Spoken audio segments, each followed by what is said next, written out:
Hello friends, तो आज हम देखेंगे एक सुपरहिट जापानीज एनिमे मूवी एरिएटी। ये स्टोरी है कुछ ऐसे छोटे लोगों की जो इंसानों की डेली यूज की आइटम चुरा कर अपना गुजारा करते हैं और इसीलिए इन्हें बोरोअर्स कहा जाता है। तो अगर आपको ये मूवी पसंद आए तो प्लीज हमें लाइक एंड सब्सक्राइब करना ना भूलें। तो मूवी के शुरू में हम एक शो नाम के लड़के को देखते हैं जो कुछ दिनों के लिए अपनी नानी के घर रहने आया है। वहाँ वो एक कैट को पेड़ में कुछ ढूंढते हुए देखता है और अचानक उसकी नजर एक छोटे साइज की लड़की पर पड़ती है जो उससे छुपने की कोशिश कर रही है। शो को अपनी आंखों पर बिल्कुल विश्वास नहीं होता और फिर नानी के बुलाने पर वो वहाँ से चला जाता है। उसके जाते ही वो छोटी लड़की बाहर आती है और कैट से बचते हुए एक वेंट में चली जाती है। आगे हम उसे उसके घर जाते हुए देखते हैं जो फ्लोर के नीचे एक मलबे के ढेर में बना हुआ है। पता चलता है कि इस लड़की का नाम एरिएटी है जो यहाँ अपने पेरेंट्स के साथ रहती है और ये लोग ऊपर रहने वाले इंसानों का सामान चुरा कर अपना गुजारा चलाते हैं। ये सिर्फ वही सामान उठाते हैं जिससे इंसानों को ज्यादा फर्क नहीं पड़ता और इसीलिए खुद को बोरोअर्स कहते हैं, यानी सामान उधार लेने वाले। तभी उसके डैड पोर्ट अपने बोरोइंग मिशन से वापस आते हैं और उन्हें बताते हैं कि ऊपर एक नया लड़का रहने आया है। एरिएटी भी उन्हें अपने साथ हुए इंसिडेंट के बारे में बताती है, लेकिन कहती है कि वो लड़का उसे नहीं देख पाया था। फिर पोर्ट उसे तैयार होने को कहता है क्योंकि आज वो पहली बार उसे बोरोइंग पर ले जाने वाला है और ये सुनकर वो बहुत खुश होती है। जल्दी ही वो अपना जरूरी सामान लेकर अपने मिशन पर निकल जाते हैं और पोर्ट के बनाए रास्ते से होते हुए फ्लोर तक आ जाते हैं। वहाँ एक पुली की मदद से वो दोनों पोर्ट की लैब में आते हैं जहाँ वो कुछ डबल टेप काटता है और एरिएटी एक होल से इंसानों को डिनर करते हुए देखती है। आगे वो लोग किचन में आते हैं और वहाँ रखी बड़े साइज की चीजें देखकर एरिएटी को बहुत हैरानी होती है। यहाँ पोर्ट उसे दिखाता है कि हमें सामने रखी उस शुगर तक जाना होगा और रस्सी की मदद से नीचे उतर जाता है। फिर वो डबल टेप लगाकर एक मकड़ी की तरह उस टेबल पर चढ़ जाता है और बाउल से एक शुगर क्यूब निकालता है। एरिएटी भी नीचे आकर उस क्यूब को अपने बैग में रख लेती है और तभी उसे नीचे गिरी हुई एक पिन दिखाई देती है। उसके डैड उसे कहते हैं कि ये तुम्हारी पहली बोरोइंग है और एरिएटी भी उसे एक तलवार की तरह अपने पास रख लेती है। आगे वो लोग एक छोटे से रूम में आते हैं जो देखने में बिल्कुल उन्हीं के साइज का है और पोर्ट बताता है कि ये इंसानों का बनाया एक डॉल हाउस है। डॉल हाउस से निकलकर ये लोग एक टिश्यू बॉक्स की तरफ बढ़ते हैं और तभी एरिएटी शो को अपनी ओर घूरते हुए देखती है।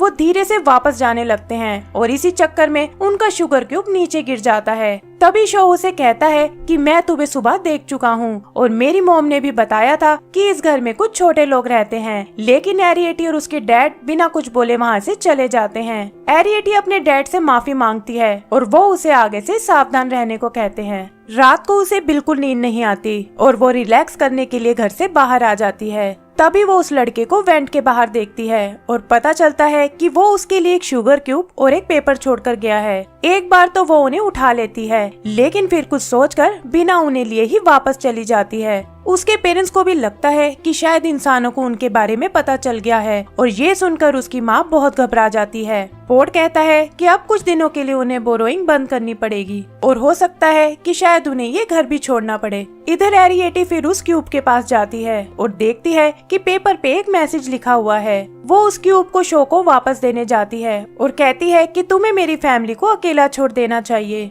शो उसे देखने की जिद करता है लेकिन एरिएटी मना कर देती है। तभी एक क्रो एरिएटी पर हमला करता है और ये देखकर शो उसकी मदद करने आता है। आवाज सुनकर उनकी मेड हारू भी उसके रूम में आ जाती है लेकिन शो किसी तरह एरिएटी को बचा लेता है और हारू क्रो को मारकर भगा देती है। हारू शो को अपनी दवाइयाँ लेने को कहती है और इस मौके का फायदा उठाकर एरिएटी वहाँ से निकल जाती है। डॉल हाउस से वापस आते हुए उसके डैड उसे देख लेते हैं और अपनी वाइफ को बताते हैं कि जल्दी ही उन्हें ये घर छोड़ना होगा। आगे हम हारू को देखते हैं जिसे शुरू से ही शक है कि उनके घर में कुछ अजीब क्रीचर्स रहते हैं और वो एक कुरियर वाले से किसी पेस्ट कंट्रोल कंपनी का नंबर लेती है। इधर डिनर करते वक्त पता चलता है कि शो को दिल की बीमारी है और कुछ ही टाइम में उसका ऑपरेशन होने वाला है। यहाँ शो के डॉल हाउस के बारे में पूछने पर उसकी नानी बताती है कि ये उनके डैड ने बनवाया था क्योंकि उन्हें लगता था कि हमारे घर में कुछ छोटे इंसान रहते हैं। वो चाहते थे कि छोटे लोग इस डॉल हाउस को अपना घर बना लें, लेकिन वहाँ कभी कोई छोटा इंसान नहीं आया। फिर वो उसे डॉल हाउस को अंदर से दिखाती है जो बिल्कुल एक असली घर जैसा है और किचन में भी जरूरत का सारा सामान है। इधर नीचे पता चलता है कि पोर्ट एक बोरोइंग मिशन में घायल हो गया है और एक स्पिलर नाम का छोटा लड़का उसे घर लेकर आता है।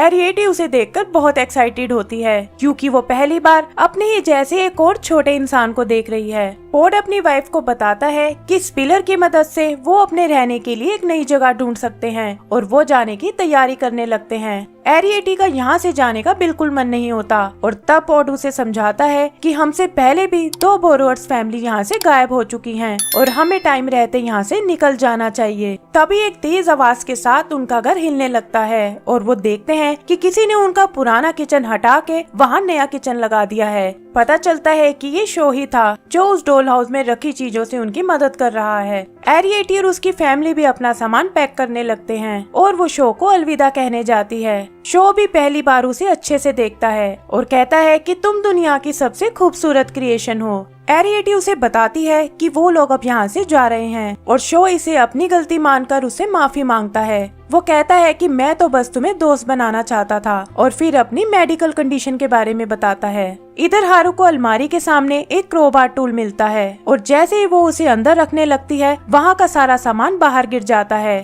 तभी उसकी नजर फ्लोर पर बने एक कंपार्टमेंट पर पड़ती है जिसे उठाने पर उसे अंदर डॉल हाउस वाला किचन और एरिएटी की मॉम नजर आती है। वो हारू को देखकर चिल्लाने लगती है और उसकी आवाज सुनकर एरिएटी उसे चेक करने जाती है। हारू उसकी मॉम को पकड़कर एक जार में बंद कर देती है और उसे स्टोर रूम में दूसरे जार के पीछे छुपा देती है। फिर वो शो को कमरे में लॉक करके पेस्ट कंट्रोल कंपनी को अपने घर आने को कहती है और उन्हें बताती है कि वो इन छोटे इंसानों को जिंदा पकड़ना चाहती है। इधर एरिएटी घर आकर देखती है कि उसकी मोम वहाँ नहीं है और छत को अपनी जगह से हिला हुआ देखकर वो समझ जाती है कि जरूर किसी इंसान ने उन्हें पकड़ लिया है। वो भागकर शो के रूम में आती है और रोते हुए बताती है कि किसी इंसान ने उसकी मोम को पकड़ लिया है। शो उसे अपने साथ आने को कहता है लेकिन देखता है कि उसके रूम का दरवाजा लॉक है और वो खिड़की से दूसरे रूम में जाने की कोशिश करता है। एरिएटी यहाँ अपने साइज का फायदा उठाकर खिड़की को अंदर से खोलती है और वो लोग नीचे हॉल में आ जाते हैं। वहाँ वो हारू को फोन पे बात करते हुए सुनते हैं और समझ जाते हैं कि ये उसी का काम है। वो दोनों एरिएटी के घर आते हैं और कुछ सोचकर शो डॉल हाउस वाले किचन को निकाल लेता है। फिर वो दोनों किचन में आते हैं क्योंकि उन्हें लगता है कि हारू जरूर उसकी मोम को यहीं लाई होगी और उसे ढूंढने में लग जाते हैं। तभी हारू भी वहाँ आ जाती है और शो को रूम से बाहर देखकर उसे बहुत हैरानी होती है। शो नोटिस करता है कि उसकी नजरें स्टोर रूम की तरफ हैं और वो बहाना बनाता है कि उसे बहुत भूख लगी है। जैसे ही हारू कुछ खाना लेने जाती है वो इशारे से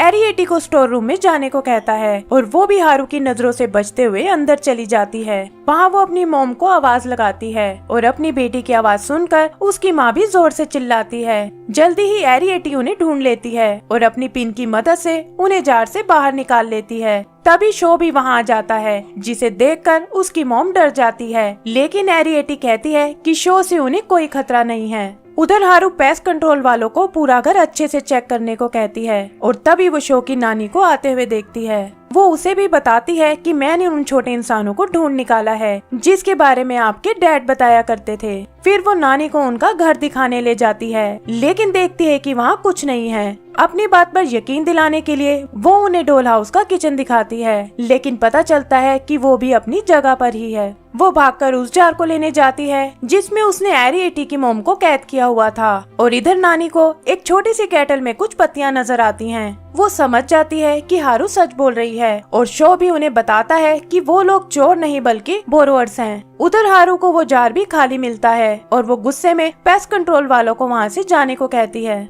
आगे हम एरिएटी और उसकी फैमिली को देखते हैं जो वहाँ से निकलकर किसी और जगह जा रहे हैं। रास्ते में उसके डैड बताते हैं कि स्पिलर हमें एक नई जगह ले जाने वाला है और उन्हें समझाते हैं कि हम वहाँ फिर से एक नया घर बना लेंगे। एरिएटी इन सब का जिम्मेदार खुद को मानती है और उदास होकर बाहर चली जाती है। वहाँ वो शो की कैट को आते हुए देखती है और ऐसा लगता है जैसे वो आंखों ही आंखों में एक दूसरे को कुछ समझा रही हैं। फिर वो कैट भागकर शो के पास जाती है और उसे अपने साथ चलने का इशारा करती है। इधर एरिएटी और उसकी फैमिली स्पिलर से मिलती है जो एक बड़ी सी कैटल लेकर उनका वेट कर रहा है। वो उसमें बैठने की तैयारी करते हैं और तभी एरिएटी को शो की आवाज सुनाई देती है। वो भागकर उससे मिलने जाती है जहाँ शो उसे एक शुगर क्यूब गिफ्ट में देता है। एरिएटी भी उसके ऑपरेशन की सक्सेस के लिए विश करती है और गुड लक के लिए उसे अपना हेयर क्लिप देती है। फिर वो उसे अपनी फैमिली को प्रोटेक्ट करने के लिए थैंक्स बोलती है और वहाँ से चली जाती है।